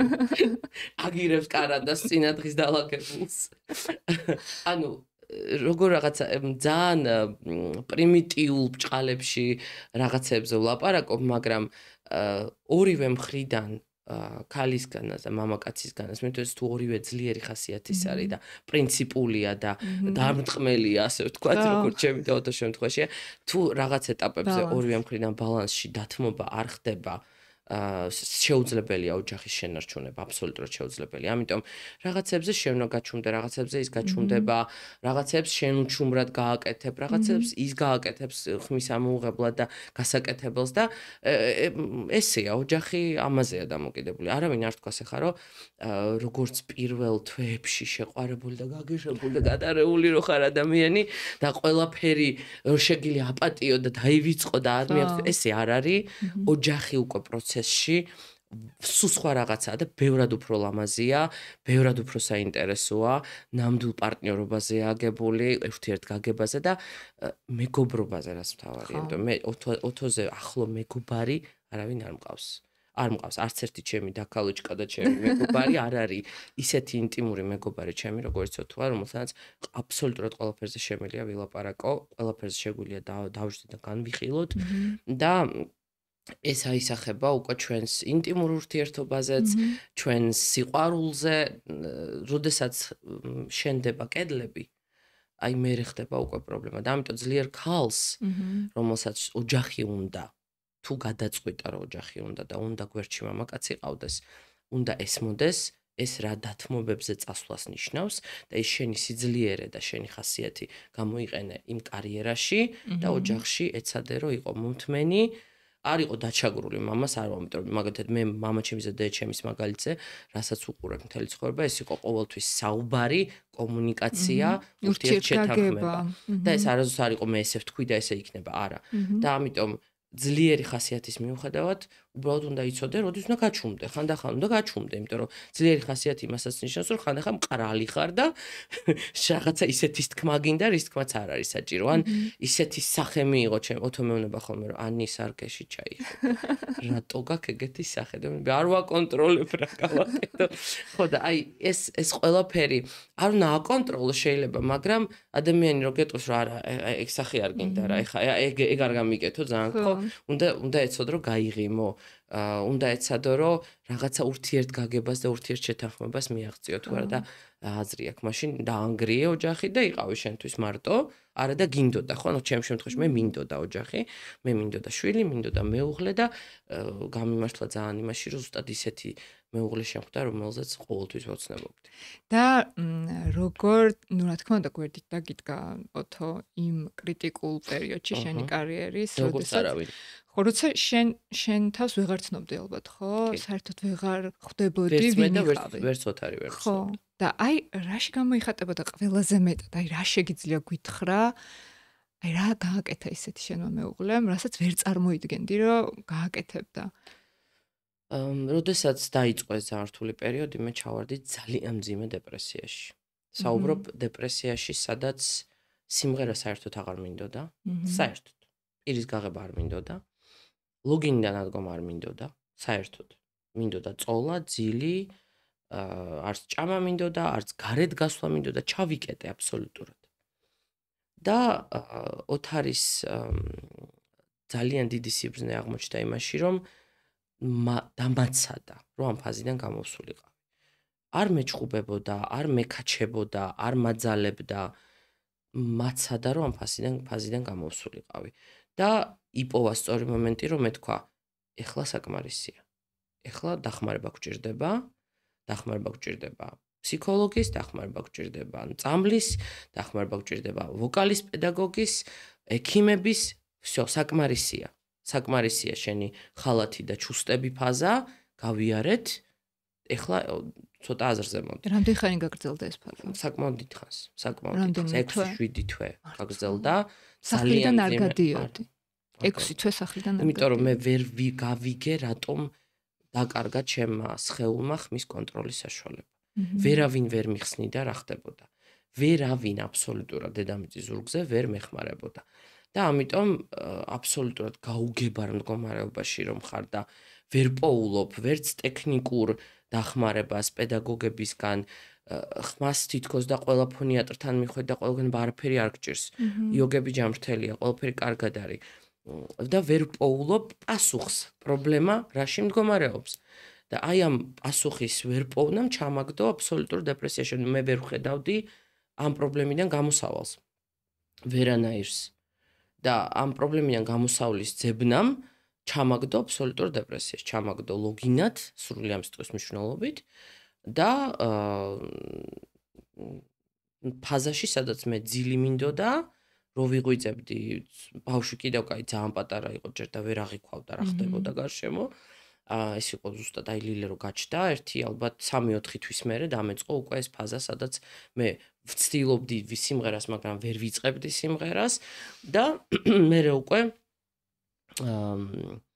მოვყვევი, ვიყავით ნეაპოლში და ვღეროდი კარმენს, დალილას ბოდიში და როგორც იქნა რაღაცა დავატანე თავს ძალა ოთოს დახმარებით, რომელიც სულ დამყვებოდა თან და სულ გვერდში იყო და სპეციალურად ავიღე სახლის ზღვაზე და 2 საათი მანქანით მივდიოდი თეატრამდე ყოველ დღე, წინ და უკან 2 იქეთ, 2 აქეთ, რომ მინდოდა ისეთ გარემოში ყოფილიყავი, რომელიც სულიერად დამეხმარებდა, მე წყალთან ყოფნაზე მეტად არაფერი არ მიყვარს და ზღვაზე ვიქირავეთ სახლი და ყველა ვიყავით, მე ბავშვი, ძიძა, ოთო, ყველა ვიყავით იქ და მეხმარებოდა ძალიან ზღვა და როგორღაც მივედი დალილაზე ამ რეპეტიციებზე, ძალიან კარგად ჩაიარა, ისე იდეალურად არა როგორც მე მინდოდა, მაგრამ აი იმ ფაზიდან რაღაცა ჩაკეტილი ფაზიდან გამოსული ვიყავი, რაღაცას ვახერხებდი. თეატრში ვიყავი, ისევ რაღაცა ახალი ჰაერი, ახალი სუნთქვა მომეცა. ეს რეპეტიციებზე. და მე უცებ მოვყევი სასტიკავარიაში. მე არ ვიცოდი. სასტიკავარიაში და რატო არ იცოდი? ეხლა გეტყვი, მიხვდები რატო არ იცოდი და რატო არავინ არ იცის, იმიტომ რომ არაფერი არ მომივიდა. მანქანაში შენ იყავი საჭესთან? მე ვიყავი საჭესთან, მეკეთა კამარი, მივდიოდი ჩემ ზოლში, არ ვიყავი სიჩქარე გადაჭარბებული არ მქონდა, მოხუცმა მომიჭრა მარჯვნიდან გზა და ჩამარტყა უკანა ბორბალში. ამან გამოიწვია ჩემი მანქანის ასე ატრიალება ჰაერში და არ ვიცი 5ჯერ თუ 6ჯერ დავეცი და ავტრიალდი ისევ. ვაიმე, რას ამბობ? კიდე მე მახსოვს თითოეული ეს მომენტი ატრიალების მახსოვს ისიც როგორ მეუნებოდა ოთო სულ ხოლმე რომ ავარიაში თუ მოყევი საჭეს ხელი მოკიდე და არ გაინძრე, გაშეშტი არ გაინძრე. და ეს გააკეთე. და ესე მიჭირავს საჭე და ტრიალებს მანქანა და მე ვარ ასე გაშეშებული. არ ვინძრევი. კისერს არ ვანძრეს, გაქვავებული ვზივარ. და ვიძახი, ეხა რა მოხდება?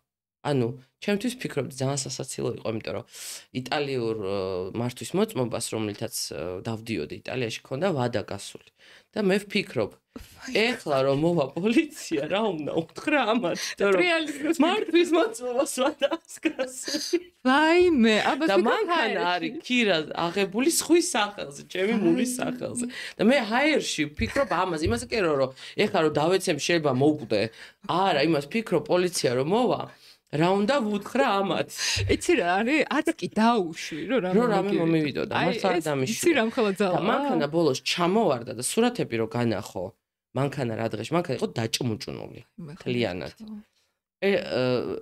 შუშა ეს წინა შუშაში ჩავარდნილი, აი ესე ჩაჭმუჭუნული მანქანა, ქვემოდან ასე ბორბლები დამსკდარი და ჩაჭმუჭუნული და გაჩერდა მანქანა ბოლოს, გაჩერდა რა თქმა უნდა ძალიან ბევრი ხალხი, მომცვივდნენ, არ გაინძრევნებიან. და ესე გავიხედე მე და უყურე ბიჭი მორბის ჩემსკენ, გოგო მოყვება უკან ტელეფონით, რეკავს უკვე სასწრაფოში და მე ვხედავ ჩემი ჰერმესის ჩანთა გდია ტროტუარზე. და აქეთ გამოვიხედე ჩემი iPad და ტელეფონი ქვემო ჩავარდნი, ცოცხლები არიან მეთქი და მეუბნები ჰერმესის ჩანთა დამეკაცრება მომიტანეთ, თქვი მართლა, ნუ რაღაცა არაადეკვატურობის ფაზაში რო ხარ. და თან ვუყურებ ჩემ თავს, რომ არაფერი არ მჭირს აშკარად, მაგრამ სისხლი ჩამომდის აქ სახეზე. და ველაპარაკები ამბიც, რომ მეთქი იმ კაცს ხო არაფერი მოუვიდა, ვინც დამეჯახა თქო, ვეკითხები და რა დროს ეგ არისო ცოცხალი რო გადარჩი გაჩერდი, ნუ ინძრევეთ, იმიტომ რომ კარებს ვაღებ და გამოვდივარ. მოკლედ, ნუ მოვიდა სასწრაფო, მე მოვიდა კიდე ერთმა კაცმა გააჩერა, ვინც აღმოჩნდა იმ საავადმყოფოს ექიმი, სადაც მივყავდი. და ამ კაცმა შემამოწმა, რომ ყველაფერი წესრიგშია, გადმოჯექიო, ეხლა მანქანი და მაინც ბენზინი გამოდისო და მოდიო, ცოტა შორს გავიდეთო იქეთო და გადავჯექით, მოვიდა სასწრაფო, ჩამაწვინეს, დამაწვინეს, შემამოწმეს, წამიყვანეს საავადმყოფოში და ამასობაში მე ვფიქრობ რაზე, რომ ოთოს თუ დავურეკავ, დაიწყება პანიკა. და ოთო არის 2 საათის სავალზე ჩემგან, სადაც მე ავარია მომივიდა. მანქანა არ ყავს იქ. ვერ მოვა მაინც. ტყუილა მეთქი უნდა გაგიჟდეს, გადადგეს ჭკუიდან და მაინც ვერ მოვა. ანუ რა უნდა ქნას, ხო? იქ ტაქსი ვერ იპოვი, როგორი მიყრუებული ადგილია, სადაც ფაზია სახლის ზემოთ. და მივყავარ საავადმყოფოში და ურეკავ ჩემი თეატრის დირექტორს, რომ მეთქი ავარიაში მოვყევი და მეთქი შენი მძღოლი გამოუშვი, რომ საავადმყოფოდან სახლში წამიყვანოს.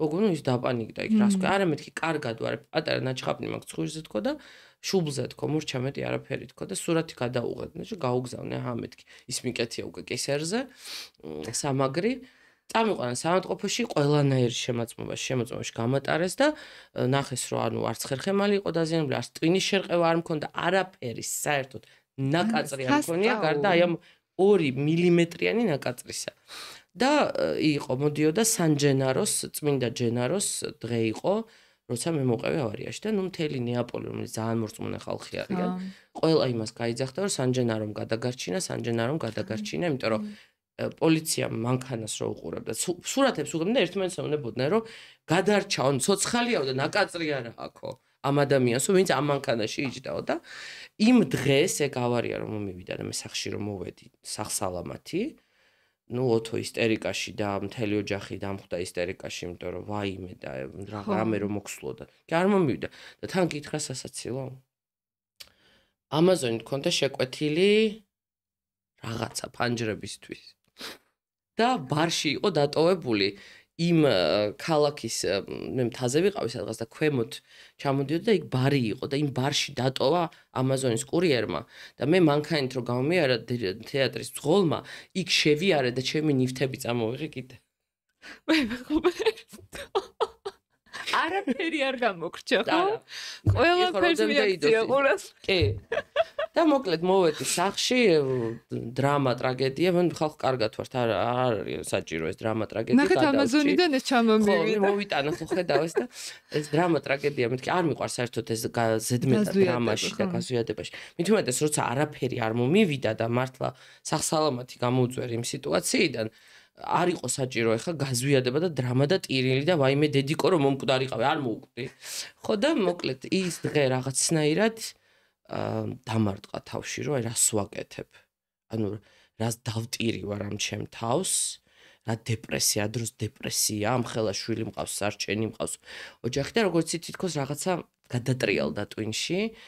და სხვანაირად დავიწყე უკვე ჩემი თავისთვის ბრძოლა და ჩემი თავზე ზრუნვა და აღარ გავჩერებულა რა იმ მომენტის მერე სულ ცდილობდი კი ბევრჯერ დამაგდო კიდე ცხოვრება მე მის მერე ჩავედი მეტროპოლიტენ ოპერაში ვიმღერე სპექტაკლი იმის მერე და გამომაბუნძღულეს იქედან იმიტომ რომ არა ხარო მზათო ჯერო ეს სპექტაკლის მერე ხო სპექტაკლის მერე და ჩანაწერების არსებობს ძალიან კარგად ვიმღერე ეს სპექტაკლი მაგაზე ცალკე საჩივარი გვაქვს შეტანილი სასამართლოში და პანიკური შეტევები რო გქონდა სცენაზე პანიკური შეტევების სცენაზე უფრო აი ეხლა მქონდა ბოლო რამოდენიმე თვეში როდესაც უკვე გადავიარა ეს დეპრესიული ფაზები ყველაფერი და დავიწყე სიმღერა, ვიყავი ნეაპოლში მაგალითად და რეპეტიციები ძალიან კარგად მიდიოდა ყველაფერი და ერთ-ერთი რეპეტიციის მერე დამეწყო უცნაური შეგრძნება. ვიგზენით რომ ვერ სუნთქავ და წამოვედი რეპეტიციის დარბაზი და მაინც შესვენება მქონდა მე და ჩავედი საგრიმეროში. და ვგრძნობ რომ ვერ ვხედავ ვერაფერს, ვერ ვსუნთქავ. და ვერ ვარეგულირებ, ანუ მინდა შევისუნთქო და ვერ ვსუნთქავ და იატაკზე დავჯექი, გავიხადე, თბილად მეცვა და საგრიმერში კიდე ცხელოდა. დავჯექი ამ ცივი მარმარილოს იატაკზე, გავიხადე ჯემპრი, ვერ ვსუნთქავ. ეს იყო საშინელი შეგრძნება. შეგრძნება დაიწყო თითქოს აი აქ კეფის ცოტა ზემოთ ცეცხლი წამეკიდა თითქოს და წავიდა ასე უკან თელ ტანზე და ვიწვოდი თითქოს ცოცხლად ვიწვოდი. ეგეთი და ვერ ვსუნთქავდი.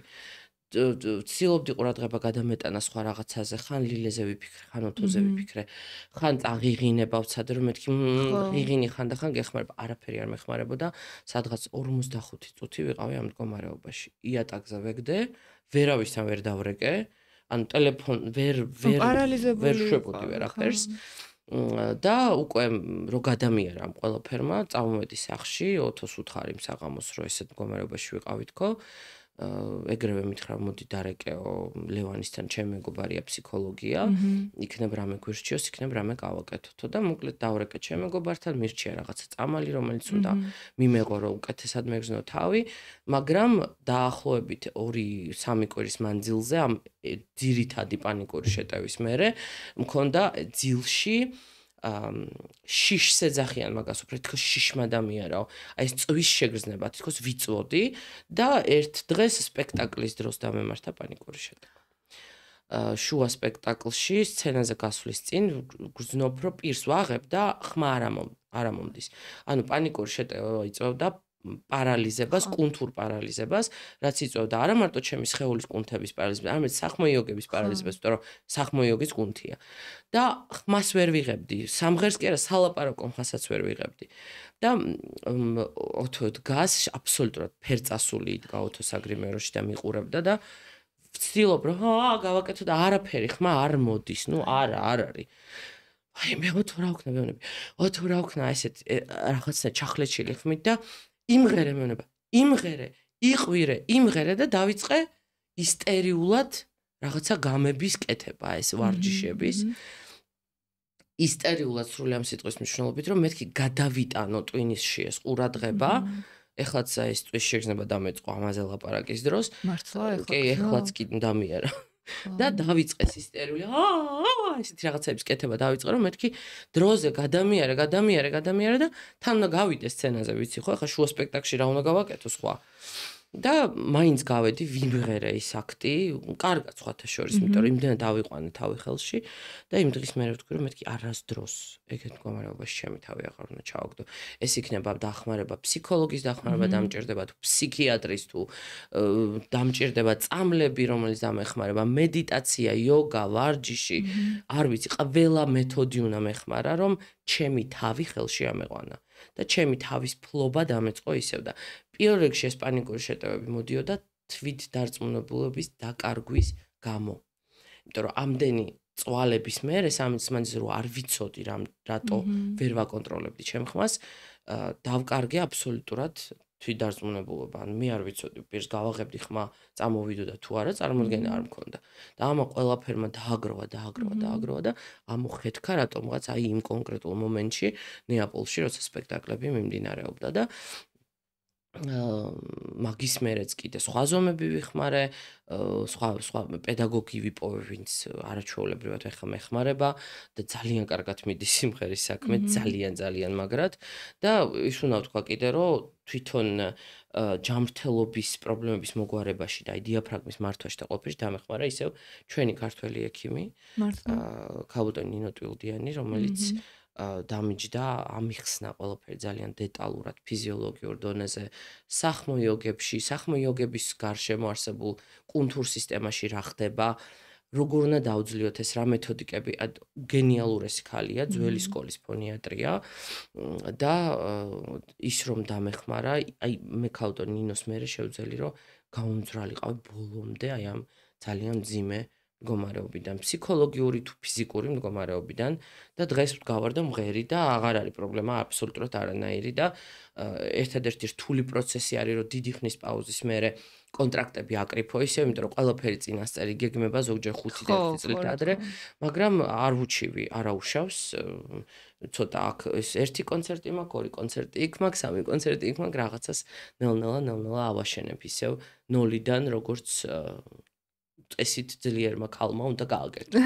არ უნდა დანებდე. ძლიერმა ადამიანმა ზოგადად შენ ძალიან სწორად თქვი, რომ თუ არ არის დაცემა, მერე ვეღარ იქნება, ხო და სულ პიკში ვერ იქნება. ვერ, არ შეუძლებელია. ამის მოლოდინი ვისაც ესე როგორც მე დავეცი, რატო გამიმეტა ასე ბედის წერა არ ვიცი.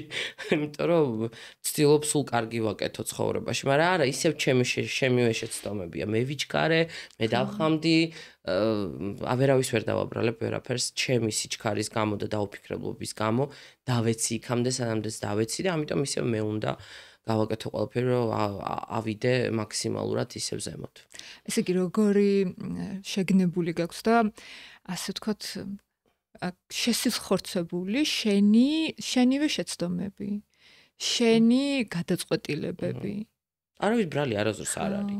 ჩვენ არავის გამო არ ვიუბედურებთ ცხოვრებას, ჩვენ ვიღებთ ამ გადაწყვეტილებებს.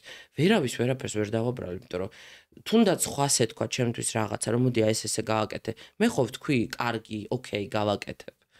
ანუ ჩემი ბრალია, მეტი არავის ბრალი არ არის. მე უნდა დავფიქრებულიყავი, მე უნდა ყოფილიყავი უფრო ბრძენი ზოგიერთი გადაწყვეტილების მიღების დროს, იმ ბავშვის გაჩენის მომენტისთვისაც, რომელიც მინდოდა ასე ძალიან უფრო უკეთესად უნდა მომზადებულიყავი მე თვითონ ფულის მარჯვნივ მარცხნივ ოჯახისთვის ჩუქების და ფლანგვის ნაცვლად და ბინა იმას უყიდე და ბინა ამას უყიდე და სახლი ამას უყიდე ამის ნაცვლად უნდა გადამედო გვერდზე მომეგროვებინა იმ მომენტისთვის როდესაც ვიცოდი რომ ორსულობას და მშობიარობას არ ვიცი რა მოყვებოდა ამიტომ ძალიან დიდი შეცდომა არის ისევ ჩემი მეტი არა ვიცი მე არ გავთვალე ყველაფერი ისე როგორც მე მეკადრებოდა რომ გამომეთვალა და ეხლა ყველაფერი წინ გაქვს ესე იგი თავიდან ყველაფერს თუნდაც ნოლიდან და შენ ისეთი ძლიერი პიროვნება ხარ რომ მე მგონი კიდე უფრო მაგარი რაღაცები გველოდება წინ და გვიმზადებ მე თვითონაც კი სანამ ბოლო კითხვას დაგისვა მინდა რომ მაყურებელს მივმართო თუ ამ დრომდე დარჩით ჩვენთან, ესე იგი დაგაინტერესათ ჩვენმა საუბარმა და თქვენთვის ღირებული იყო ეს. თქვენ შეგიძლიათ თქვენი მხარდაჭერა გამოხატოთ დონაციით და დეტალებს წაიკითხავთ ვიდეოს ქვემოთ აღწერილობაში, მაგრამ თქვენი მხარდაჭერა შეგიძლიათ გამოხატოთ არხის გამოწერითაც, ვიდეოს მოწონებით, კომენტარის დატოვებით, ისედაც ძალიან გვაინტერესებს თქვენი აზრი და ასევე შეგიძლიათ გაუგზავნოთ და გაუზიაროთ ეს ვიდეო თქვენს მეგობარს, ვისაც ფიქრობთ, რომ სჭირდება ამ ყველაფრის მოსმენა. და ბოლო კითხვა მაქვს სანიტასთან. რა გინდა, რომ შენი ცხოვრებით დაუტოვო შენ შვილს და კაცობრიობას? ძალიან თავშეავარდნილი იქნება. პირველი რაც გაიფიქრე ის მხარე. ჩემი შვილისთვის მინდა უბრალოდ რომ კარგი დედა ვიყო. დედა რომელიც ეყვარება და რომელიც ეცოდინება რომ რაც არ უნდა გაუჭირდეს ცხოვრებაში ყოველთვის შეუძლია მოვიდეს ჩემთან. აი როგორი შეცდომაც არ უნდა დაუშვას, როგორი პრობლემაც არ უნდა შეექმნას, როგორი გადაწყვეტილებაც არ უნდა მიიღოს, მე ყოველთვის მის გვერდით ვიქნები ნებისმიერ შემთხვევაში. როგორი აბსურდული გადაწყვეტილებაც არ უნდა იყოს. ყოველთვის აქვს დედასთან მოსასვლელი გზა.